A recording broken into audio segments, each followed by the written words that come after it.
আমি আমার জীবনে বহুবার হেরে গিয়েছি নিজের ভাগ্যের কাছে, হেরে গিয়েছি মানুষের ভালোবাসার কাছে, যারা কিনা আমার খুব কাছের ও আপন মানুষ ছিল। তারা এসেছিল তাদের স্বার্থের কারণে, আবার স্বার্থ ফুরিয়ে যাওয়ার কারণেই তারা চলে গেছে। এতে আমার বিন্দু মাত্র আফসোস নেই, কেননা আমি জানি এই স্বার্থের পৃথিবীতে সবাই একদিন ছেড়ে যাবে।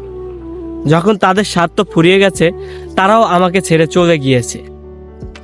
আমাকে দেখলে কারোই মনে হবে না ভিতর থেকে আমি খুব কষ্টে আছি, কিন্তু হ্যাঁ, আমি ভিতর থেকে খুবই কষ্টে আছি, কাউকে বুঝতে দেই না। একটা মানুষ নষ্ট হয় তার পরিবারের দেয়া আঘাতের কারণে, একটা মানুষ নষ্ট হয় তার ভালোবাসার মানুষের দেয়া কষ্টের কারণে। একটা মানুষের ধ্বংসের পেছনে অবশ্যই একজন আপন মানুষের অবদান রয়েছে, কিন্তু আমি কখনোই কাউকে দোষারোপ করব না, কেননা আমি জানি আমার ভাগ্য ভালো হলে অবশ্যই আমি এগুলো ফিরে পেতাম। যেহেতু আমার ভাগ্য ভালো নেই, আমি কখনোই এগুলো নিয়ে আফসোস করি না। আমি তাদের অপেক্ষায় সব সময়ই থাকবো, কেননা তারা যাওয়ার সময় কিছু স্মৃতি আর কষ্ট রেখে গিয়েছে আমার জন্য, যা আমাকে তিলে তিলে শেষ করে দিচ্ছে। আমি আফসোস করব না তাদেরকে নিয়ে, অবশ্যই আমি তাদের অপেক্ষায় থাকব।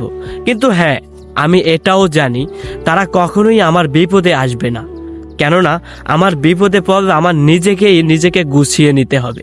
এটা জেনেও তাদের অপেক্ষায় আমি থাকব। দিন শেষে প্রত্যেকটা মানুষের জীবনেই এমন কিছু ঘটে যা নিজেকেই সামাল দিয়ে উঠতে হয়, কেউ তার পাশে থাকে না।